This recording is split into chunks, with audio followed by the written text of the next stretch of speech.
वांगचुक यांनी उद्या मोर्चाची हाक देण्याचं कारण संसदेचं पावसाळी अधिवेशन। उद्यापासून सुरू होणारे हे अधिवेशन साधारण 4 आठवडे चालेल।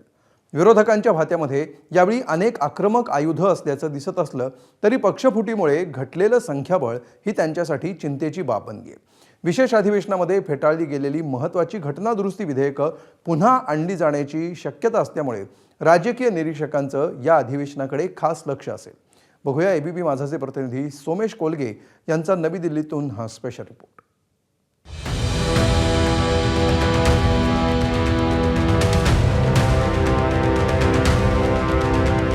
सध्या शांत दिसणारा नवी दिल्लीच्या संसद भवनातील हा परिसर सोमवारपासून घोषणा निदर्शनांनी दणाणून जाईल। राम मंदिर देणगी चोरी, सोनम वांगचुक यांची अटक, नीट पेपर फुटी अशा विविध मुद्द्यांवर विरोधक सरकारला घेरण्याचा प्रयत्न करणार आहेत, तर दुसऱ्या बाजूला महिला आरक्षण आणि मतदारसंघ पुनर्रचनेसाठीची घटना दुरुस्ती पुन्हा एकदा या अधिवेशनात पारित करून घेण्याचा सरकारचा प्रयत्न असेल।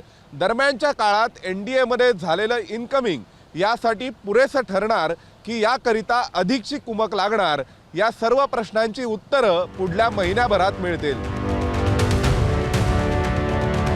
अधिवेशनाच्या आदल्या दिवशी रविवारी झालेल्या सर्वपक्षीय बैठकीतच भावी संघर्षाचं बीज रोवलं गेलंय। तृणमूल काँग्रेस आणि ठाकरेंच्या शिवसेनेत पडलेल्या फुटीचे पडसाद बैठकीत उमटल्याचं दिसलं। तृणमूलच्या फुटीर खासदारांनी प्रवेश केलेल्या एनसीपीआय या पक्षालाही सर्वपक्षीय बैठकीचं निमंत्रण देण्यात आलं होतं। मात्र या पक्षाला कोणतीही मान्यता नसताना आणि फुटलेल्या 20 खासदारांच्या अपात्रतेची याचिका प्रलंबित असताना एनसीपीआयला बैठकीचं निमंत्रण देण्यावरून तृणमूल काँग्रेसनं तीव्र आक्षेप घेतला।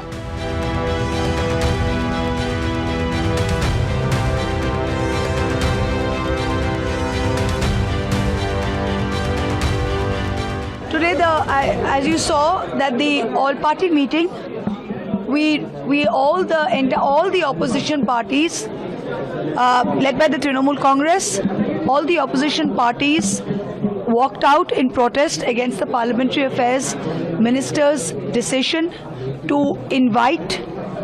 It is a great sign of impropriety that they invited the so-called NCPI, which is an unrecognized party, of 20 TMC traitors. 3 points is so-called NCPI. The Speaker has not approved any merger. Anyway, a merger of a parliamentary party, 2/3 cannot happen. You need the original party. Speaker has not approved, number 1. Number 2, the Trinamool Congress has filed 20 disqualification petitions, which are still pending. That has not been decided on. सरकारच्या या कृतीचा निषेध करत सर्व विरोधी पक्षांनी प्रतिकात्मक सभात्याग केला। सर्वदलीय बैठक में आज कांग्रेस पार्टी ने आपत्ति के साथ कि अभी स्पीकर का फैसला हुआ नहीं है और यहाँ जिस तरह डिवीजन किया है, जिस तरह उसे प्रस्तुत किया है, स्पीकर के अधिकार स्वयं ले लिए हैं, तो उसके खिलाफ वॉकआउट किया हम लोगों ने। तर ठाकरे सेनेतून फुटलेल्या 6 खासदारांनी अफिलिएटेड म्हणजे संलग्न हा शब्द वापरण्यावर अरविंद सावंत यांनी आक्षेप घेतला। आमच्या मुद्द्यावर त्यांनी सुरुवातच अशी केलेली आहे की 6 जणांना आम्ही ॲफिलिएशन मान्य देते आणि त्या ॲफिलिएशननुसार आता ॲफिलिएशन हा शब्द कुठेही कायद्यात नाही ना की कुठल्या तरी पक्षाला ॲफिलिएट होणं, मर्जर, 2/3 हे सगळं त्याच्यामध्ये आहे।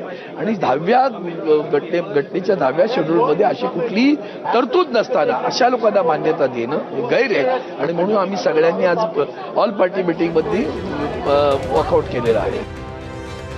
देशात सध्या गाजत असलेल्या मुद्द्याबरोबरच सोनम वांगचुक यांना बळजबरीनं जंतर मंतरवरून हटवल्याचा विषयही विरोधकांनी काढला। यासह राम मंदिरातल्या देणगी चोरीचा मुद्दा देखील या अधिवेशनात गाजण्याची चिन्ह आहेत। या पार्श्वभूमीवर पावसाळी अधिवेशन विना अडथळा चालावं आणि महत्त्वाच्या विधेयकांवर साधक बाधक चर्चा व्हावी अशी अपेक्षा संसदीय कार्यमंत्र्यांनी बोलून दाखवली। पार्लियामेंट सबका है और सरकार जो भी बिजनेस बिल्स लेके आएंगे, मैं उम्मीद करता हूं कि सारे अपोजिशन पार्टीज़ और रूलिंग पार्टी सारे मेंबर्स अच्छी तरह से हिस्सा लेंगे। पार्लियामेंट जितना अच्छा से चलेगा उतना ही देश का भला होगा। हम संसदीय लोकतंत्र में रहते हैं और लोगों के द्वारा चुने हुए जो प्रतिनिधि हैं वो अपने अपने बात पार्लियामेंट में रखने का मौका मिलता है और हम अच्छी तरह से जोरदार बहस करें। कोई पार्टी या कोई मेंबर अपना जो भी बात रखना चाहता है पार्लियामेंट में पूरा रख सकते हैं। और एक और मैं विपक्ष के साथियों को कहना चाहता हूं कि पहले में भी पार्लियामेंट को काफ़ी चलाने में दिक्कत आई थी क्योंकि हंगामा बहुत ज़्यादा हुआ था। हंगामा होने से कोई लाभ नहीं होता है और लोग पसंद नहीं करता है। लोग चाहते हैं कि पार्लियामेंट सुचारू रूप से चले, ये सब चाहते हैं, देश का जनता चाहते हैं, हम सब भी यही चाहते हैं। पार्लियामेंट में हंगामा करने से पॉलिटिकल लाभ मिलता नहीं है, ये सिद्ध हो गया है। सरकारचा अत्यंत महत्वाकांक्षी मतदारसंघ फेररचना आणि महिला आरक्षण विधेयक या अधिवेशनात पुन्हा मांडण्यात येणार का याचीही उत्कंठा आहे। विशेष अधिवेशनात फेटाळलं गेलेले हे विधेयक मंजूर करून घेण्यासाठी सरकारला दोन्ही सभागृहात 2/3 बहुमताची गरज आहे। तृणमूल आणि ठाकरेंच्या शिवसेनेत पडलेल्या फुटीनंतर लोकसभेत आणि आप फुटल्यामुळे राज्यसभेत एनडीएची ताकद वाढली।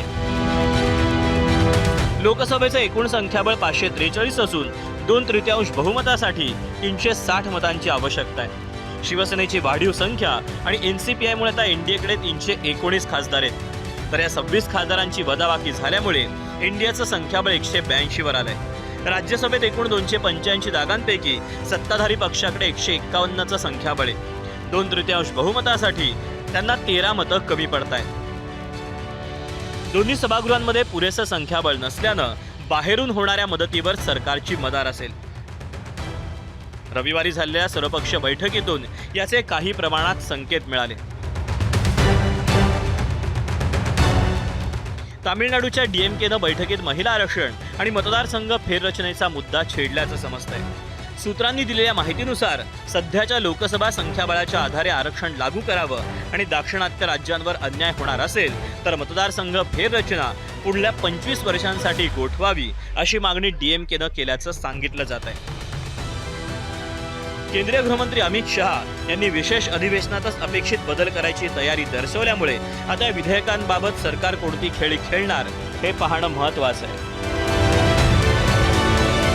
डिलिमिटेशन बिल जे आहे पुन्हा कशा प्रकारेचे आहे हे जे डीएमके आहेत किंवा साऊथचे राज्य आहेत त्यांचं काय म्हणणं आहे, हे सगळ्या गोष्टी जे आहे ते ऐकून घेतल्या जातील आणि त्याच्यावरती सरकार जे आहे ते गेल्या वेळेस देखील फ्लोअरवरती जे आहे हे अमित शहाजींनी गृहमंत्र्यांनी स्वतः सांगितलं होतं की तुम्हाला जर काय बदल करायचा असेल तो आम्ही आत्ता करायला जो आहे तो त्या ठिकाणी रेडी आहोत, हे देखील त्यांनी फ्लोअरवरती बोलून दाखवलेलं आहे।